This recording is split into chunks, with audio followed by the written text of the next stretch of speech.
In today's episode, we're going to be tackling a topic that's both uncomfortable and essential: preparing your financial life for unexpected tragedies and end of life scenarios.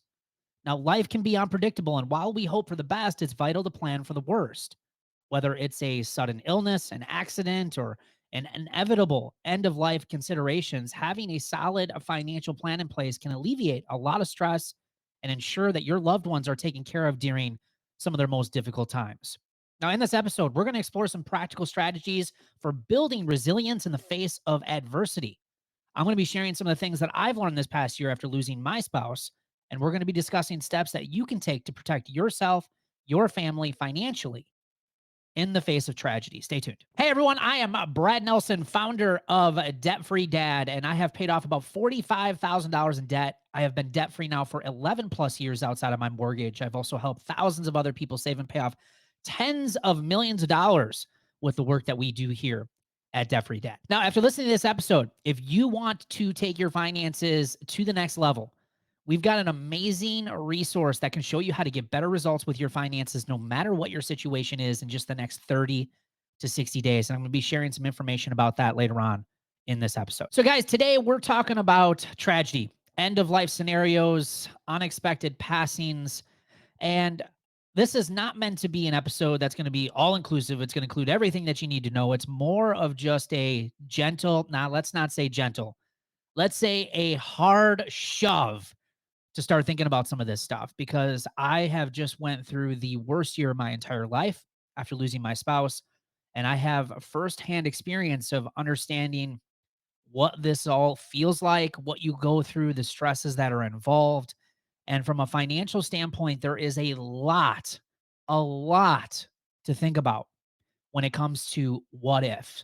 And a lot of people have these what ifs happen. And it's easy to sit here and say, well, that stuff's never going to happen to me. But the reality is they can happen to any of us. In fact, I've been posting more and more content about this on social media, and it's amazing the wide range of people, no matter what their age, who have experienced some loss and have experienced a lot of the stress because they didn't have their financial affairs in order. They didn't have end of life scenarios in mind. Not, the one spouse or one partner didn't know what was going on with the finances. And a lot of them have said things like, it was the most stressful time of my life. One person even said it was living hell. So today, this episode just serves as a push to start thinking about this in your own life. Because if you haven't done so, this can be one of the biggest hugs that you give your family if something unexpected happens to you. So, number one, I would just say, and obviously, if you're listening to this podcast, hopefully you're already having this as a goal, is to just get your finances organized and in a better place. Think about this. If your finances are already stressful, if your finances are already a mess, imagine passing away and now having to hand that over to somebody else. Now, somebody might say, well, I don't care. I'm not going to be here. Well, is it the other person's responsibility to bear the stress of your financial mess? No, it is not. Whether you're married, whether you're single, it does not matter what it is. Have your financial affairs in order. This is probably one of the best things that we did many years ago. And we got ourselves out of debt. We had our finances organized. We were saving regularly for our emergency fund. We were saving regularly for retirement. We had our stuff together. I can't imagine going through this past year without doing the work that we had done. I can't imagine going through that with all of the extra added weight and financial stress, living paycheck to paycheck, credit cards, car payments, and all of that kind of stuff. I probably wouldn't have financially survived. In fact, I know I wouldn't have financially survived. But being debt free, being that we worked on our finances, being that we made our finances a priority, we had everything organized. Was it perfect? Absolutely not. Right. But it did make this year a lot easier to maneuver and manage and work through because of all the work that we had done on our finances. So the first thing I'm going to recommend you do is create an if I die file. Now I get, right? Nobody wants to talk about this stuff. These are not fun conversations. This is why we avoid it. Nobody wants to think about these things. They're sad. They're not exciting. And downright, some of the questions that you have to think about are not easy to think about. They are hard. And that's why a lot of us tend to ignore it.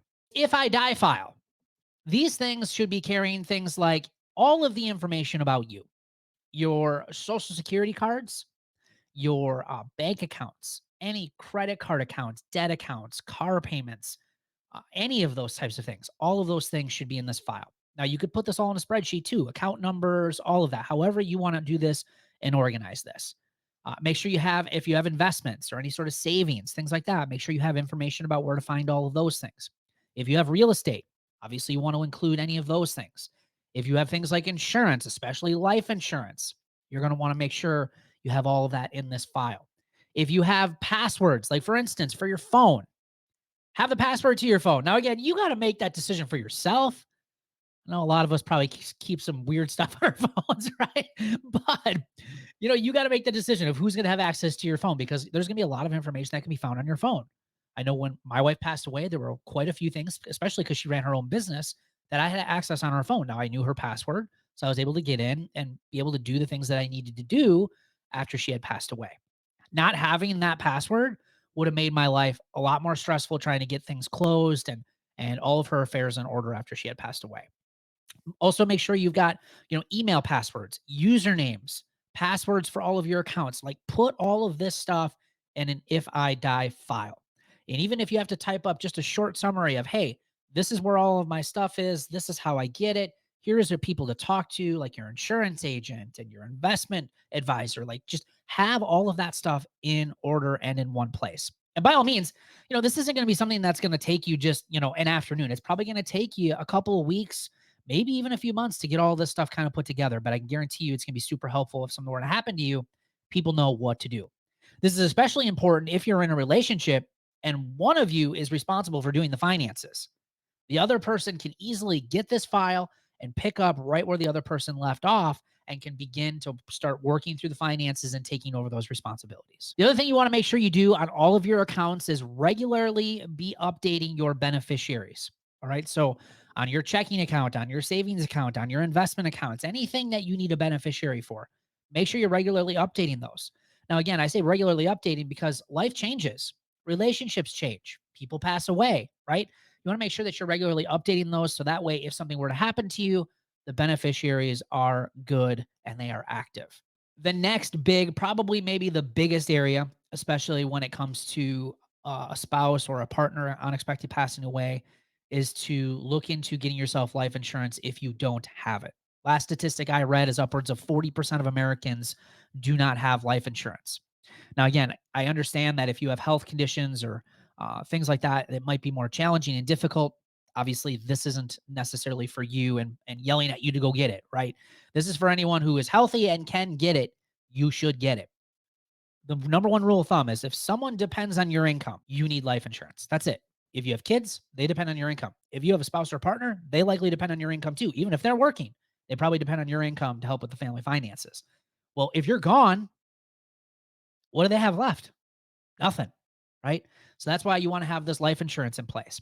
So the other thing you want to think about too is if your finances are already stressful and now you lose an income because your spouse or partner unexpectedly passes away, think about how much more stressful it's going to be now. And now you're leaving your family with nothing. And I can't tell you the amount of horror stories that I have heard over the years being a financial coach, working with people where spouses or partners passed away, no life insurance in place, and it ruins the family that's left. They have to move, sell things. It completely turns their whole world upside down, on top of having to now grieve for your loss. That is a tremendous amount of stress and a lot of sadness that goes along with that. All right. So I would recommend go out there and at least get yourself. I recommend term life insurance. We're not going to get into the whole term and whole life debate here in this episode, but term life insurance gets the job done. It's typically very inexpensive, especially if you're healthy. And again, it replaces that income if for some reason you were to pass away. Now, again, I don't want to hear this excuse. A lot of people will say, well, I'm not going to be here, so I don't care. Well, then you're basically saying you don't care about the well being of your family, because that's who it's for. It's not for you. This life insurance is for the people that you leave behind so they can take care of any necessary expenses after your passing and continue to move on in life and even move on and build a new life later on. The last area, and just as a recommendation, is to look at things like getting a will, getting a durable power of healthcare in place, and getting a power of attorney in place, and even going to the extent of maybe establishing a trust. These documents are essentially an instruction manual for your family on how you want your affairs handled if you were to pass away.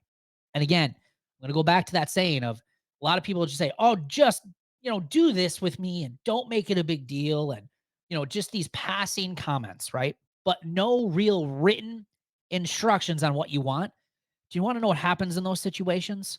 I've worked with families in those situations from a financial standpoint, and it tears families apart because you've got one family member who thinks this person wanted this, you got another family who thinks that this person wanted this, and all it does is create a lot of drama in the family that is unnecessary. Again, having a will, having a durable power of healthcare, having a power of attorney, having a trust is simply putting your affairs in order and saying, these are the things that I want.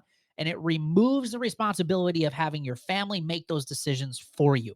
And I'm here to tell you, after someone who has gone through this past year, you don't want your family having to make any more decisions than they have to, because they're going to have to make a lot already with your loss. So take some of that stress off of them. Get this stuff done. It is not hard. It is not complicated. It does take a little bit of time. Yes, there can be a little bit of investment of money, but I can guarantee you it is some of the best stuff that you can do for your family. It is that hug, that final hug that you can give to your family to say that I wanted to make this easy for you if something were to happen to me. And again, it's not about you, it is about the family that you are leaving behind. Also, when it comes to things like if you have a spouse or a partner, what if you got kids? If something were to happen to both of you, what happens to your kids? If you don't have that written, guess who gets to decide? The government, right? We don't want them to decide. So you need to take time and decide, what are your affairs going to look like if something were to happen? And these are the questions that you need to go through step by step. Now, me personally, I would recommend hiring an attorney to walk through this with you. There are people who say, "Oh, they're going to charge me so much money." To me, it is a damn good investment to hire an attorney that especially specializes in estate planning and have them go through this stuff with you, especially if you have a lot of us have complicated living situations, split families. You might run your own business. I mean, there's a lot of stuff involved at times. Have an attorney set the stuff up for you. It was one of the best investments that I made. And the peace of mind knowing that all of my stuff is in order if something were to happen to me, that my kids are going to be okay, it's priceless. So again, in closing today, and this just short episode, guys, is I just want to give the gentle nudge to you, more of this hard shove to get this stuff done. If you have not done this, this is adulting. We are all going to pass away. We just don't know when. If you have a family, the best thing that you can do for them is get some of this stuff in order for them. And if something were to happen to you, you can have peace of mind knowing that your family's going to be okay. Hey, if you want to pay off debt, save more money, and end financial stress for good, head over to debtfreedad.com. Click on the green button at the top of the page, and we're going to show you how you can get guaranteed better results with your finances in just the next 30 to 60 days. Go check it out. Hey guys, thanks for joining us on this episode, and we will see you next week.